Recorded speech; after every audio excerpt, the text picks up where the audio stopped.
1000 বছর পরে আমার আল্লাহ এবার জবাব দিয়া বলবে ইখসাউ ফিহা ইখসাউ ফিহা। এ চুপ কর বেঈমানের দল, চুপ কর চুপ কর, এই জায়গার মধ্যে পড়ে থাক। ইখসাউ, চুপ কর বেটা নাফরমান, ইখসাউ হা। এইভাবে বলেন ইখসাউ ফিহা। এই বেঈমান চুপ কর চুপ কর চুপ কর, এই জায়গায় পড়ে থাক, এটাই তোর বাসস্থান। ওয়ালা তুকাল্লিমুন, খবরদার নাফরমান, আমি আল্লাহর সাথে কথা বলবি না বেটা। সেদিন আল্লাহ ডেকে বলবে দুনিয়ায় কত বলছে, উলামায়ে কেরাম কত বলছে, মুরব্বীরা কত বলছে, ক্ষমতার জোরে পাওয়ার দেখাইস না, ক্ষমতার জোরে মানুষের উপর অত্যাচার করিস না, জুলুম করিস না, চাঁদাবাজি করিস না। তোরা চাঁদা করতে করতে সবজিওয়ালারাও ছাড়স নাই, চাঁদাবাজি করতে করতে ভ্যানওয়ালারাও ছাড়স নাই। গরিব 500 জায়গা কিনছে, নিজের জায়গায় নিজে ঘর করবে, তারও ছাড়স নাই। নাফরমান, ওয়ালা তুকাল্লিমুন, কথা নাই, চুপ কর বেটা চুপ কর। হ্যাঁ, এইভাবে বলছে। আমরা যে দুনিয়ায় দেখি আগুনের কালার লাল, জাহান্নামের আগুন লাল না, জাহান্নামের আগুন সাদা না, জাহান্নামের আগুনের কালার মুফাসসিরিনে কেরামগণ বলেন অন্ধকারাচ্ছন্ন কালো গাঢ় রাত, যেটা এক হাত সামনে কাউকে কিছু দেখা যায় না, চিনার কোনো উপায় নাই, এত গাঢ় অন্ধকারাচ্ছন্ন কালো জাহান্নামের আগুন। যুবক ভাই, ওই আগুনের মধ্যে পড়িয়া ওই মানুষগুলো কাতর হয়ে যাবে। এরা আল্লাহু আকবার কাবীরা, মাথা থেকে পা পর্যন্ত পরিছাই, এরা সহ্য করতে না পারিয়া জাহান্নামের ফেরেশতারে ডাকবে 40 বছর। এ যখন জবাব দিবে না, এরে ডাকিয়া লাভ হবে না। এবার এরা ডাকবে আমার মালিক রে, 1000 বছর, 1000 বছর, 1000 বছর পর্যন্ত এই জাহান্নামী নাফরমানির কথার কোনো জবাব দিবে না। কিন্তু 1000 বছর পর আমার আল্লাহ নাফরমানদের কথার জবাব দিবে। আল্লাহ কি বলবে এটাও কোরআনে হাকিমে আমার মালিক কোট করে দিলেন। ওই দিন 1000 বছর ডাকার পর আমার মালিক ডাক দিয়া বলবে ক্বালা ফুসাউ ফিহা ওয়ালা তুকাল্লিমুন।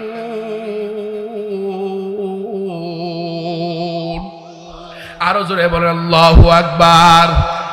এই কালামে জিন্দা কুরআনে হাকিম তাকাসরাতু আফহামুর রিজালি বখা কুরআন কালামুল্লাহ নুইনু কদিমাস্তি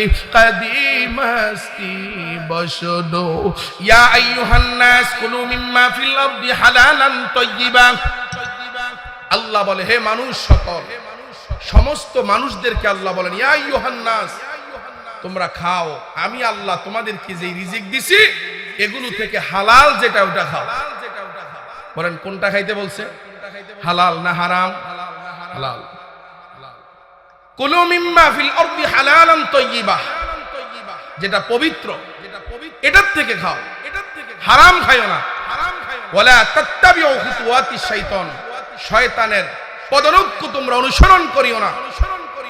ইন্নাহু লাকুম আদুউম মুবিন, নিশ্চিত রূপে শয়তান আমাদের প্রকাশ্য শত্রু। এটা আল্লাহ বলছেন ইয়া আইয়ুহান নাস, সমস্ত মানুষদেরকে উদ্দেশ্য করে। আমরা যা পাই তা খাই, যা পাই তা খাই, কোনো বেদ বিচার নাই। অথচ আল্লাহ মুমিনদেরকে উদ্দেশ্য করে বলছেন। 1 নম্বর আয়াতে আল্লাহ বলছেন সমস্ত মানুষদেরকে, 2 নম্বর আল্লাহ স্পেশালিস্ট যারা মুমিন তাদেরকে বলছেন। কি বলছেন? ইয়া আইয়ুহাল্লাযীনা আমানু, ইয়া আইয়ুহাল্লাযীনা আমানু কুলু মিন তাইয়্যিবাতি মা রাযাকনাকুম ওয়াশকুরু লিল্লাহি ইন কুনতুম ইয়্যাহু তা'বুদুন।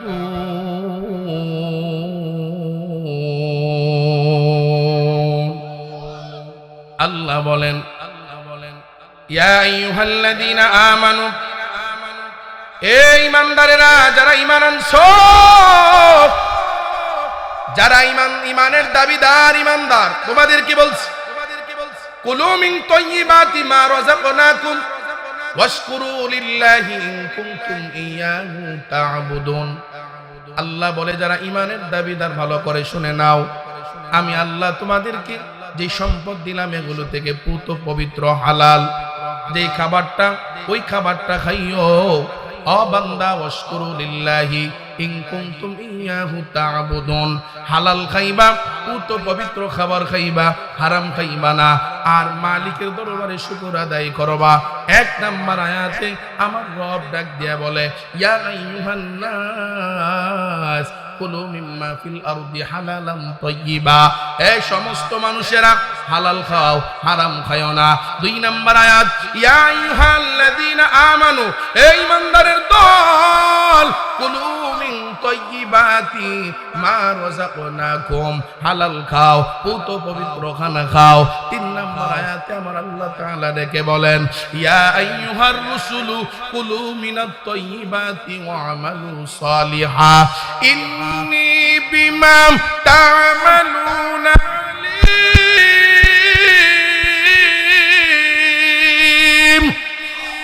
আর আওয়াজ করে বলুন আল্লাহু আকবার।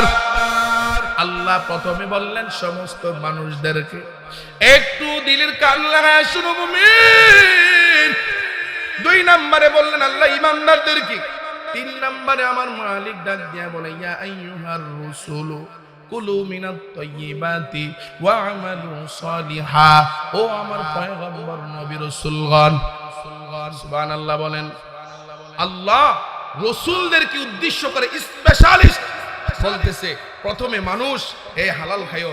দুই নম্বরে এই ঈমানদার যারা আমার খুব কাছের, আমার যারা মাংস, তোমাদেরকে বলছি তোমরা হারাম খায়ও না।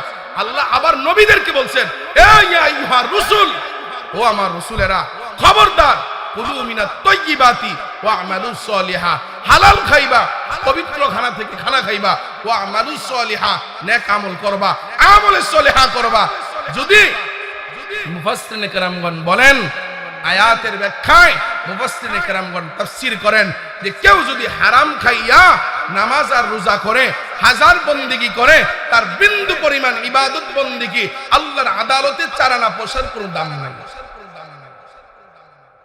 আর আমার দেশে হাজার হাজার টাকা, কোটি কোটি টাকা লুণ্ঠন করে, আবার মাথায় টুপি দেয়, আবার জুমার নামাজও পড়ে, আবার শবে বরাতের নামাজও পড়ে, মানুষের জমি আত্মসাৎ করে, গরিব অসহায় এতিম যারা আছে জোর করে জায়গা দখল করে নেয়, ভাতার কাঠ খায়া ফেলায়।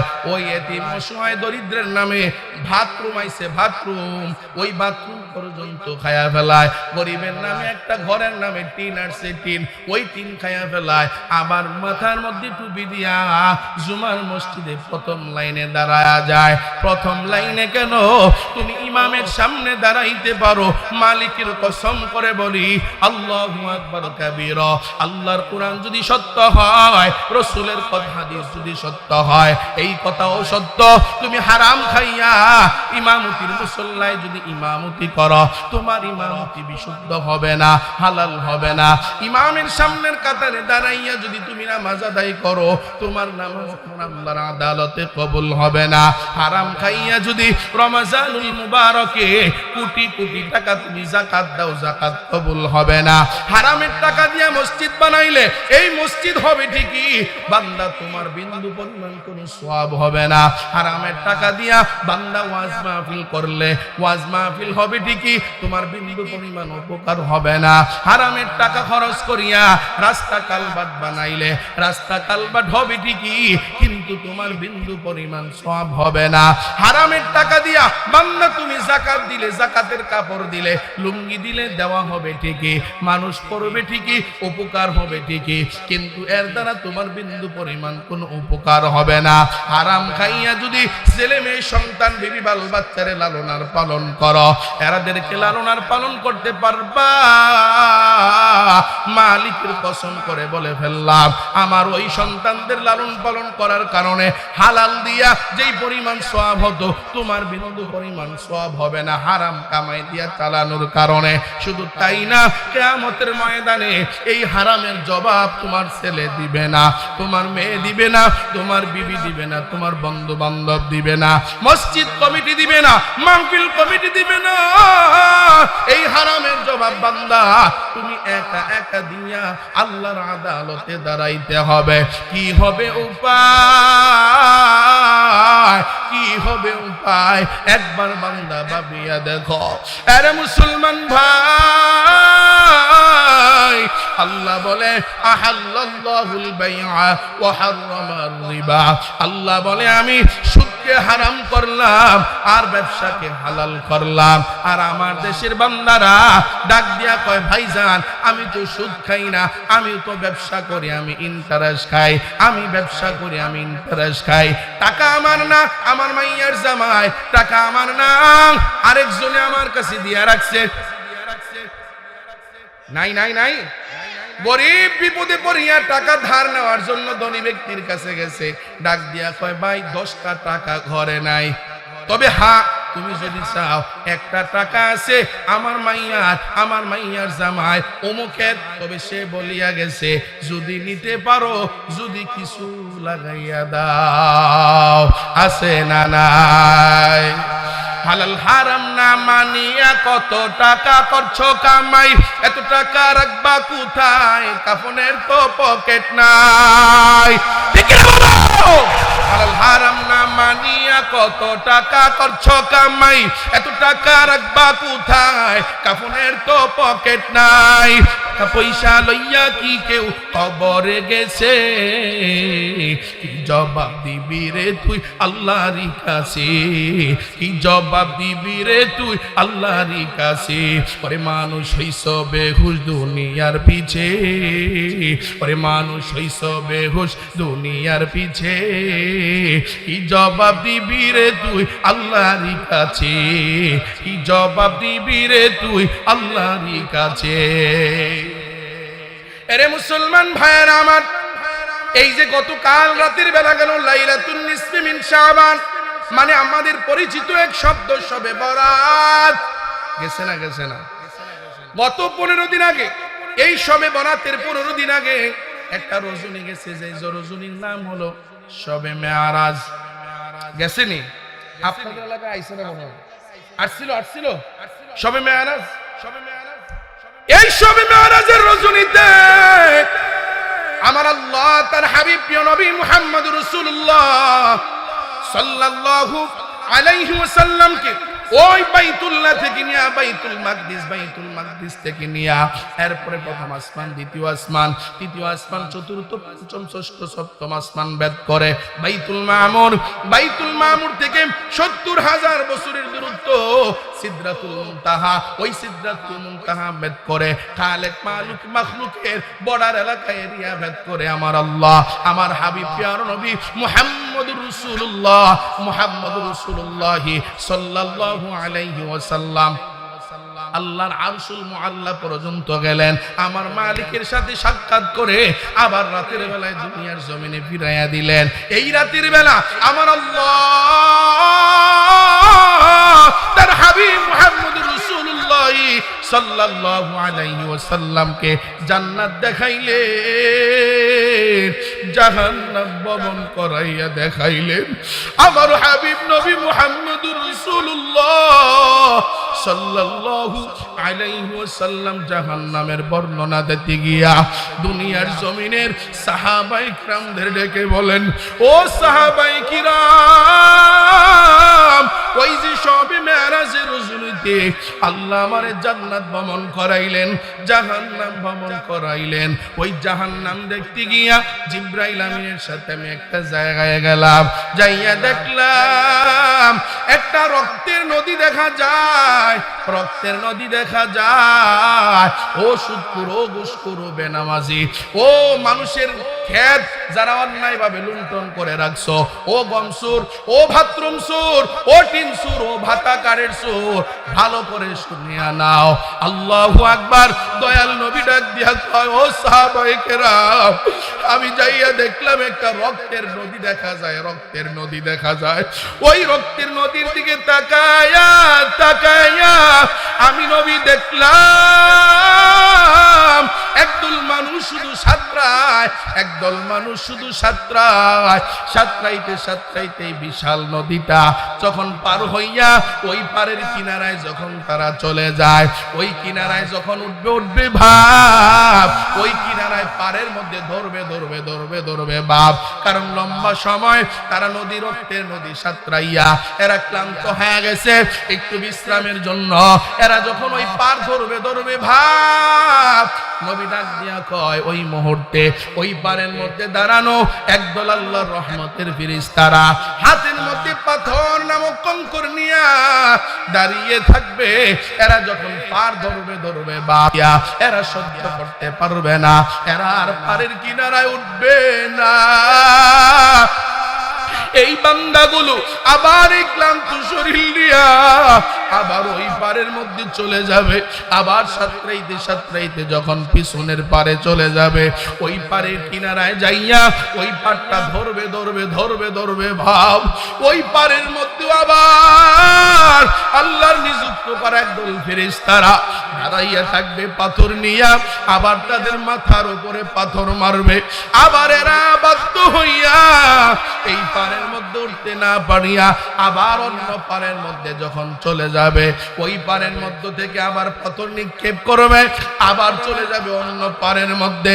অন্য কিনারায় যাওয়ার পর ওই কিনারায় দাঁড়িয়ে থাকা আল্লাহর রহমতের ফেরেশতারা যখন আবার পাথর নিক্ষেপ করবে, আবার ওখান থেকে ফিরে আসবে।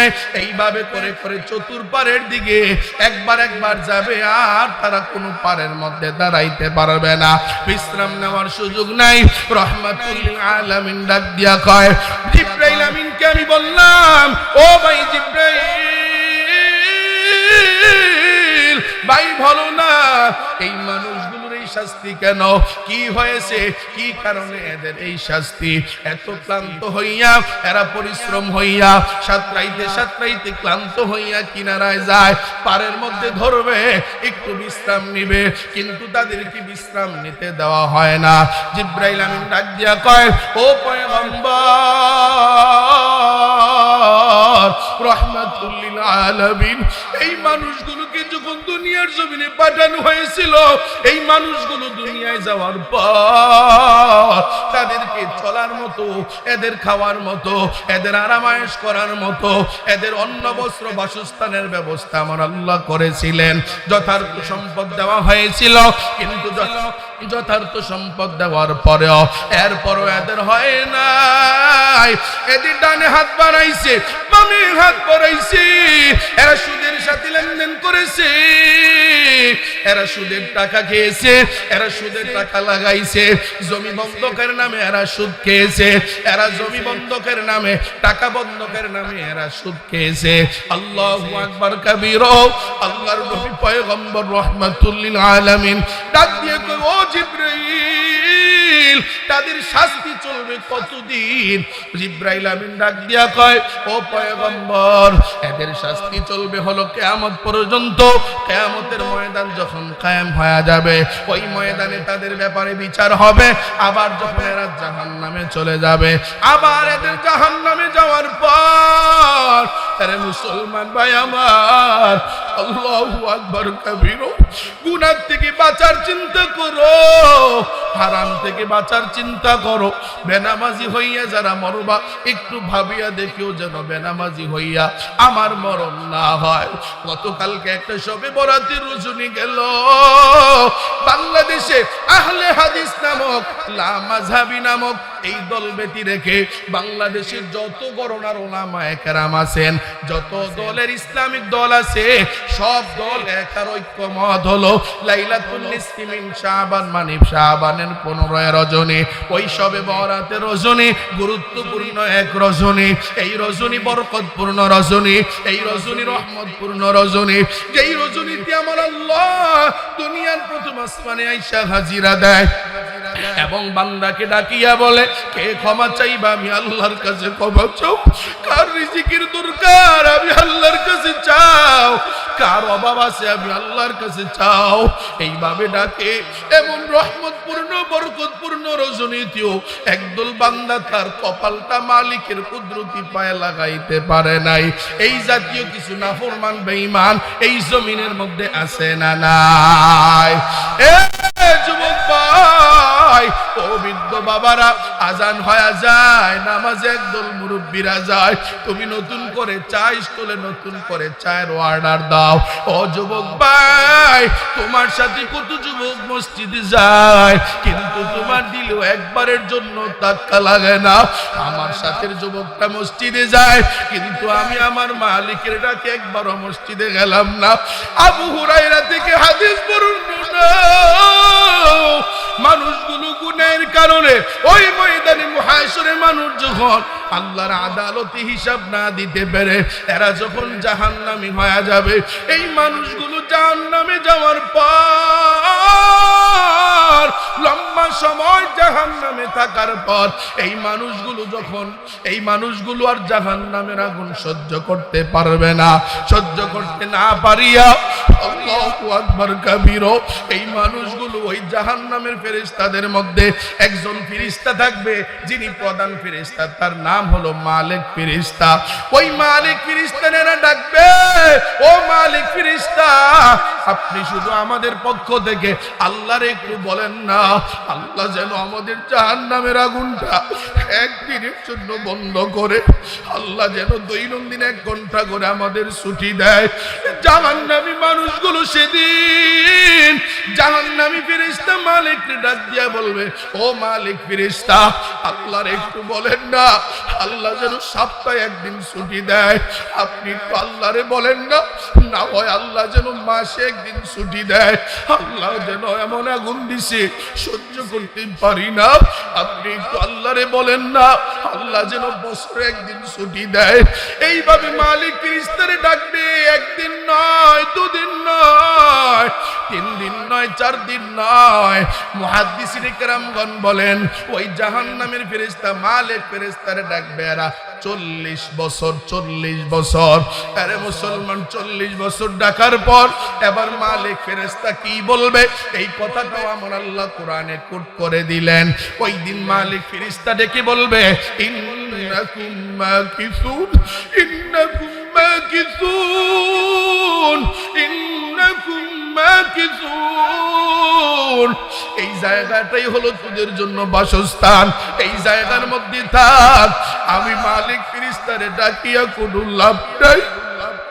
40 বছর পর মালিক ফেরেশতা যখন এই জবাব দিবে, এবার জাহান্নামীরা নিজেরা একটা পরামর্শ করবে, আইরে এটা মনে হয় দুনিয়া না, এটা তো দুনিয়া না। টাকা দিলে টাকা খাইয়া বিচার উল্টায়া যাবে, এটা তো দুনিয়া না। টাকা দিলে প্রশাসনে হামলা করে দিবে, মামলা অর্ধেক করে দিবে, এটা তো দুনিয়া না। যে টাকাওয়ালার বিচার একরকম, গরিবের বিচার আর এক রকম। টাকাওয়ালা ধনী ব্যক্তি আর গরিব ব্যক্তি ঝগড়া লাগছে, বিচারকের কিছু টাকা ধরাইয়া দিলে রাত পর্যন্ত গরিবরে ডাক দিয়া কই, টেনশন করিস না, বড় লোকের কোনো ছাড় নাই, আমি বিচারকের কাছে অন্যায়ের কোনো প্রশ্নই নাই। কিন্তু বিচারালয়ে যাইয়া যখন বিচারের ফয়সালা দেয়, তখন গরিব তাকাইয়া দেখে কই গেল রাতের এই ইনসাফ ভিত্তিক কথা। ওই ইনসাফ ভিত্তিক কথা রাতের আধারে 2টার পরে টাকায় বিক্রি হয়ে যায়। আসে না এরে মুসলমান ভাইয়েরা আমার, এবারে তারা নিজেরা নিজেরা পরামর্শ করবে, মালিক ফেরেশতারে বলিয়া লাভ নাই, চল আমরা সরাসরি আমার আল্লাহরে ডাকি। এবার সমস্ত জাহান্নামীরা জাহান্নামের আগুন সহ্য করতে না পেরে আল্লাহরে ডাকতে থাকবে, ও আল্লাহ একদিনের জন্য একটু ছুটি দেন, ও আল্লাহ দৈনন্দিন 1 ঘন্টা ছুটি দেন, ও আল্লাহ যদি না দেন অন্ততপক্ষে সপ্তাহে একদিন দেন। যুবক ভাই, ও মুরব্বী বাবারা, পর্দার অন্তর আমার আম্মা জানেনা, ও কলিজার টুকরা ভুলেরা, অনায়াসে গুনাহ করতেছো।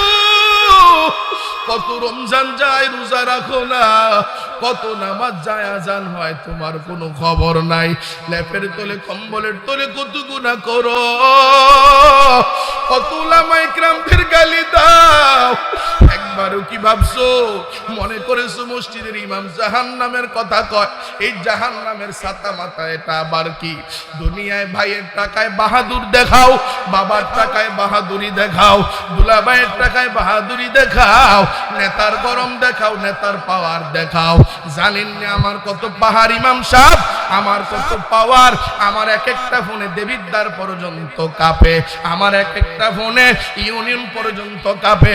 আপনি জানেননি আমার আন্ডারে 50 জন পোলাপাইন হাঁটে। খবরদার কথাবার্তা বলতে একটু সাবধানে বলিও। আরে যুবক ভাই, ও যুবক ভাই, ওই জাহান্নামটা তো ভয়ানক হবে, কত ভয়ানক জানো?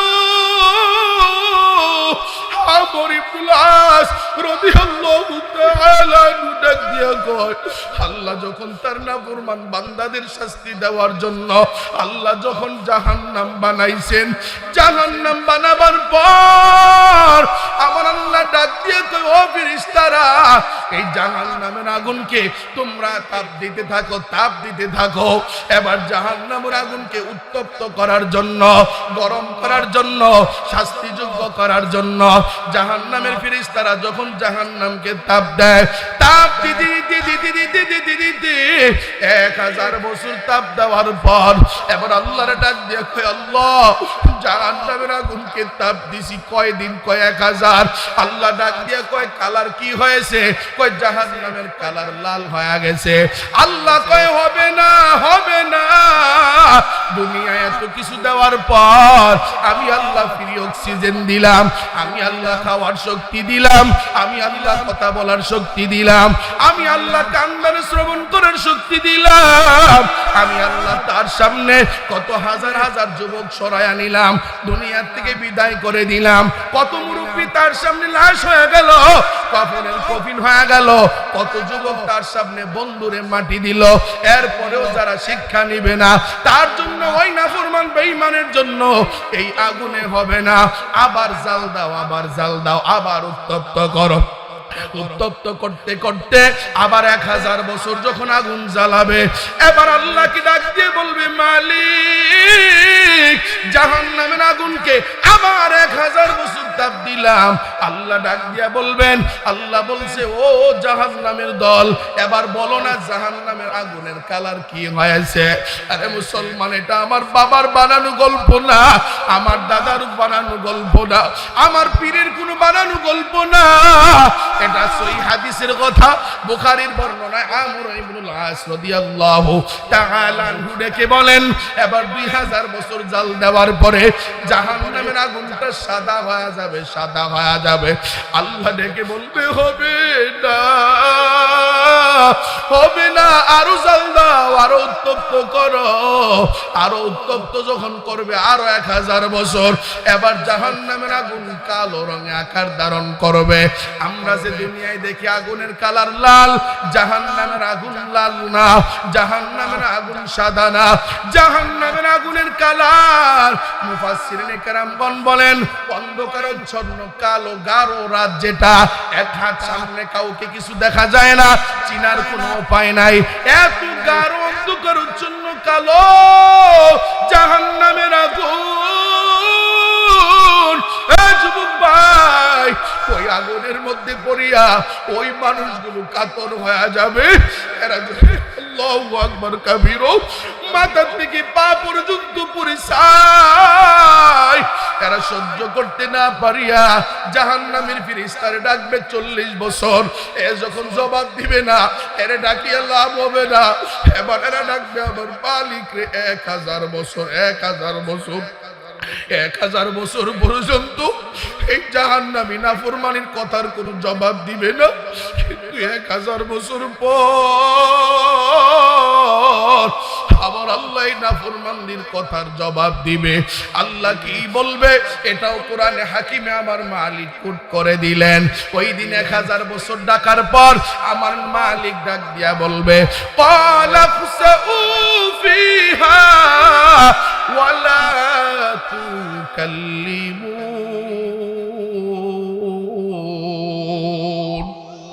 আরো জোরে বলেন আল্লাহু আকবার। এই কালামে জিন্দা কুরআনে হাকিম তাকাসরাতু আফহামুর রিজালি বখা কুরআন কালামুল্লাহ নুইনু কাদিমাস্তি কাদিমাস্তি বসদো। 1000 বছর পরে আমার আল্লাহ এবার জবাব দিয়া বলবে ইখসাউ ফিহা, ইখসাউ ফিহা। এ চুপ কর বেঈমানের দল, চুপ কর, চুপ কর, এই জায়গার মধ্যে পড়ে থাক। ইখসাউ, চুপ কর বেটা নাফরমান, ইখসাউ হা। এইভাবে বলেন ইখসাউ ফিহা। এই বেঈমান চুপ কর, চুপ কর, চুপ কর, এই জায়গায় পড়ে থাক, এটাই তোর বাসস্থান। ওয়ালা তুকাল্লিমুন, খবরদার নাফরমান, আমি আল্লাহর সাথে কথা বলবি না বেটা। সেদিন আল্লাহ ডেকে বলবে দুনিয়ায় কত বলছি, উলামায়ে কেরাম কত বলছে, মুরব্বীরা কত বলছে, ক্ষমতার জোরে পাওয়ার দেখাইস না, ক্ষমতার জোরে মানুষের উপর অত্যাচার করিস না, জুলুম করিস না, চান্দাবাজি করিস না। তোরা চান্দা করতে করতে সবজিওয়ালারাও ছাড়স নাই, চান্দাবাজি করতে করতে ভ্যানওয়ালারাও ছাড়স নাই। গরিব 5 শতক জায়গা কিনছে, নিজের জায়গায় নিজে ঘর করবে, তারও ছাড়স নাই। নাফরমান ওয়ালা তুকাল্লিমুন, কথা নাই, চুপ কর বেটা, চুপ কর। হ্যাঁ, এইভাবে বলছে ক্বালা ইখসাউ ফিহা ওয়ালা তুকাল্লিমুন। আল্লাহ সেদিন নাফরমান বেঈমানদেরকে দমক দিয়া ডাক দিয়া বলবেন ক্বালা ইখসাউ ফিহা, এই চুপ কর বেঈমানের দল, ওয়ালা তুকাল্লিমুন, শুধু চুপ করেন। এই কথাটা বলেই আমার আল্লাহ শান্ত নয়। আল্লাহ ডাক দিয়া বলেন ওয়ালা তুকাল্লিমুন, এ বেঈমানের দল, আমি আল্লাহর সাথে কোনো কথা বলবি না। এই কথা বলার পরে এই জাহান্নামী মানুষগুলো ধমকায়া যাবে, এই মানুষগুলো ভয় পেয়ে যাবে। এই মানুষগুলো ভয় পাওয়ার পরে এরা সন্ধ্যাবেলা আবার নিজেরা নিজেরা পরামর্শ করবে, কিরে জাহান্নামীর ফেরেশতারে ডাকলাম 40 বছর, লাভ হবে না বলিয়া আল্লাহরে ডাকলাম 1000 বছর। 1000 বছর পর আমার আল্লাহ 1000 বছর পরে জবাব দিলেন, ধমক দিলেন এবং বললেন আল্লাহর সাথে যেন কথা না কই। আয় এখন কি করা যায়? এবার নিজেরা নিজেরা জাহান্নামীরা পরামর্শ করবে। এ রমজান মাসে যারা রোজা রাখো না, এই ইচ্ছা মতো খাও, ওই লাল শালওয়ালা দোকানে খাও, ভালো করে একটু শুনে নাও। ওই দিন জাহান্নামে যারা যাবে আল্লাহু আকবার কাবীরা, আল্লাহু আকবার কাবীরা, ওই দিন এত ভয়ানক হবে।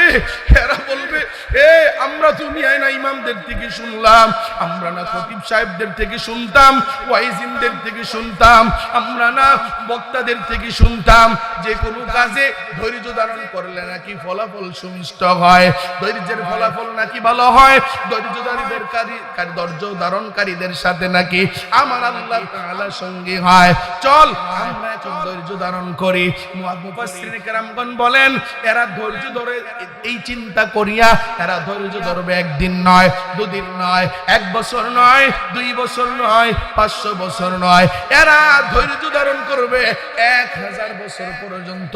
এরা ধৈর্য ধারণ করবে বিদ্যানের মুসলমান যুবক ভাইয়ারা আমার, 1000 বছর ধৈর্য ধারণ করার পর যখন দেখবে এদের ধৈর্যের ফলাফলে কোনো শূন্য, কোনো চিন্তা নাই, আল্লাহু আকবার কবীরা, এরা এবার নিজেরা বলবে আমাদের ধৈর্য ধারণ করা আর ধৈর্য ধারণ না করা এটা এক সমান। আমরা ধৈর্য ধরলেও কিছু হবে না, না ধরলেও কিছু হবে না।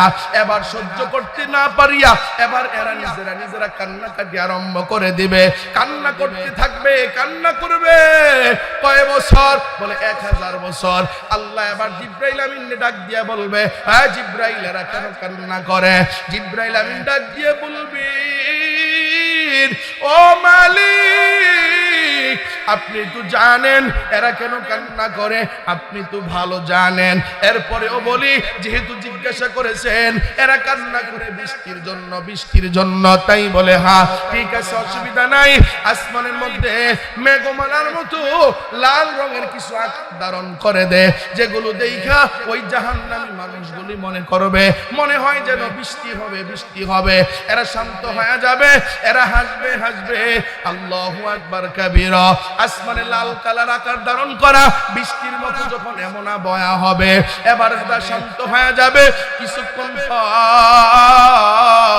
আসমান থেকে বৃষ্টির মতো মুষলধারে এমন কিছু পোকা আল্লাহ তাদের উপরে নাজিল করবেন, বৃষ্টির ফোঁটার মতো, ওই কচ্ছপের মতো ছোট ছোট কিছু পোকা, যেই পোকার ব্যাপারে মুফাসসিরিনে কেরামগণ বলেন একবার দংশন করলে 1000 বছর পর্যন্ত তার ব্যথা যায় না। ওই বাংলাদেশে বল্লা কামড় দিলে 2 ঘন্টা 3 ঘন্টা ব্যথা যায় না। ওই ভেঙ্গুলে কামড় দিলে 2 ঘন্টা 2 দিন 3 দিন ব্যথা যায় না। মানুষ মরিয়াও যায়। কাদামাটিতে শিং মাছ ধরতে গেলে কেউ যদি ইনজেকশন খায় 1 ঘন্টা 2 ঘন্টা তার ব্যথা যায় না। রব ডাক দিয়া কয়, ওই আগুন আসমান থেকে পড়া, ওই এরা আগুন থেকে বাঁচার জন্য যখন মালিকের কাছে বৃষ্টির জন্য দোয়া করবে, আল্লাহ ওই এমন কিছু পোকা তাদের কাছে বৃষ্টির ন্যায় নাজিল করবেন, যেগুলো আসিয়া একবার ধ্বংসন করলে 1000 বছর পর্যন্ত ব্যথা যাবে না। এরা একবার ধ্বংসন খাইয়া 1000 বছর পর্যন্ত নিজেরা ধমকে যাবে। এরা 1000 বছর পর্যন্ত এরা কোথায় থাকবে নিজেরাও জানে না। 1000 বছর ব্যথায় ব্যতীত হইয়া এরপর 1000 বছর পরে আবার আল্লাহর কাছে কান্নাকাটি আরম্ভ করে দিবে। ও মালিক,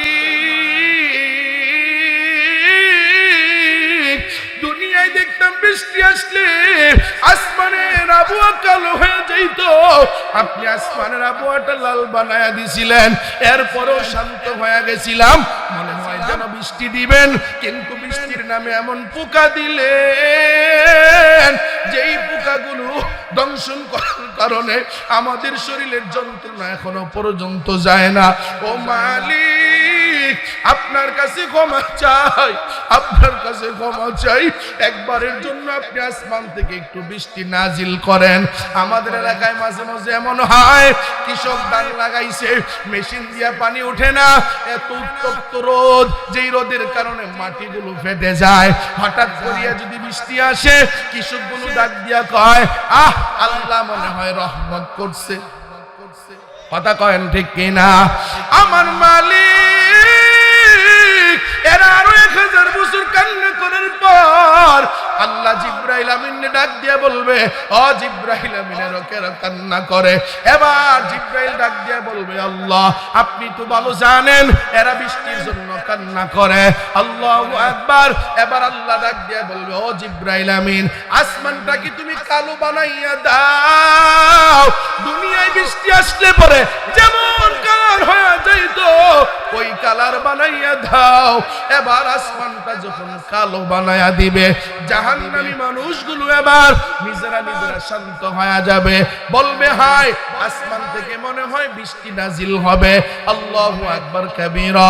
এবার কিছুক্ষণ পর মুফাসসিরিনে কেরামগণ বলেন, ওই কালো হওয়া মেঘে আবরণটা এমন মেঘে মুষলধারে তাদের মাঝে নাজিল হবে। বলে কেমন জানুনি?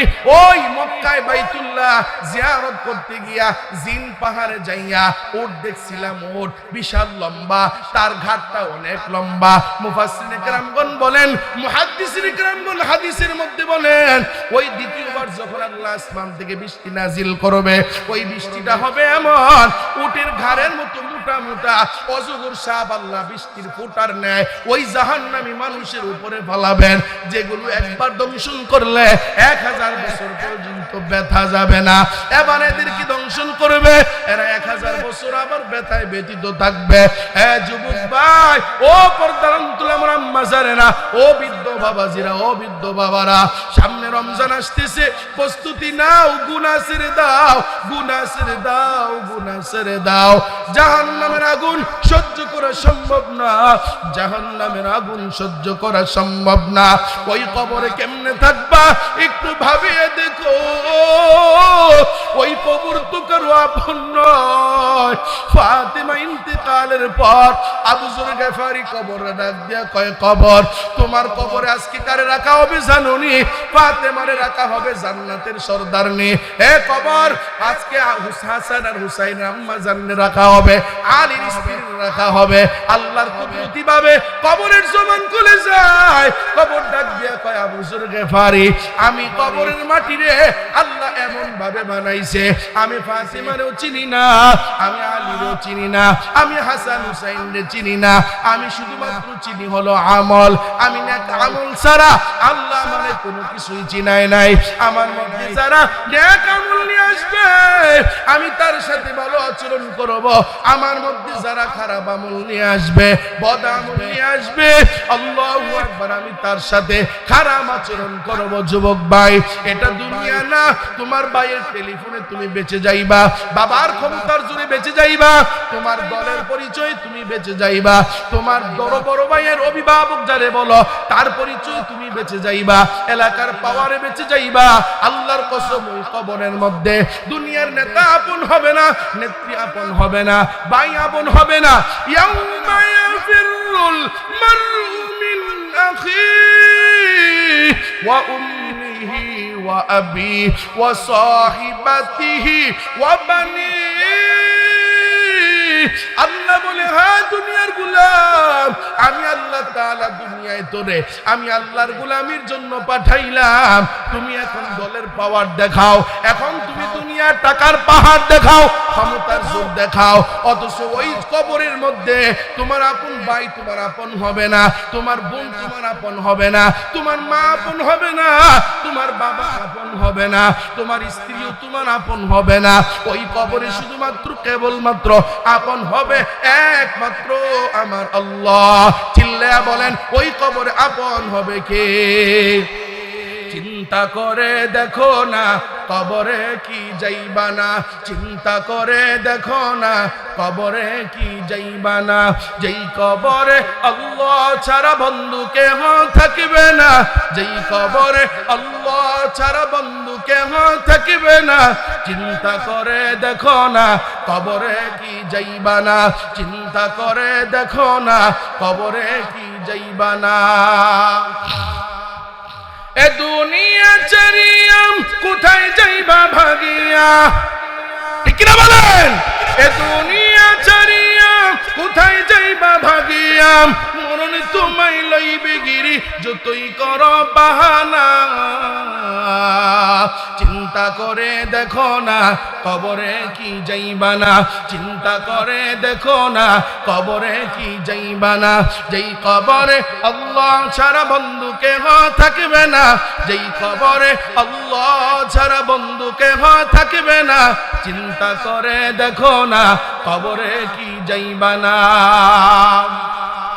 এ দুনিয়ায় সবই পর, কবর যে তোর আসল ঘর। এ দুনিয়ায় সবই পর, কবর যে তোর আসল ঘর। কেমন সেটাই থাকবি পরে শুধুই মাটির বিছানা, কেমন সেটাই থাকবি পরে শুধুই মাটির বিছানা। চিন্তা করে দেখো না কবরে কি যাইবা না, অবশেষের ঠিকানা শুধুই মাটির বিছানা, অবশেষের ঠিকানা শুধুই মাটির বিছানা। চিন্তা করে দেখো না কবরে কি যাইবা না, অবশেষের ঠিকানা শুধুই মাটির বিছানা। ওই কবরে যাওয়া লাগবে না, লাগবে না? আরো জোরে এখন লাগবে না, লাগবে না? এই ময়দানে বসা যুবক মুরব্বী বাবারা, অমাসুম বাচ্চারা, বলেন না এই জমিনের মধ্যে মৃত্যু অস্বীকার করে কেউ আসেনি? মরা লাগবে না, লাগবে না? ওই কবরে কাউকে কি আল্লাহ ছাড়া আপন পাওয়া যাবে? তাইলে ওই কবরে আল্লাহকে আপন বানাইয়া যাওয়ার দরকার আছে না নাই? নামাজ সারিয়া নাকি নামাজ দরিয়া, রোজা সারিয়া না রোজা দরিয়া? ইনশাআল্লাহ বলেন না? আরে ইনশাআল্লাহর একটা বরকত আছে। ইনশাআল্লাহর কি আছে বলেন?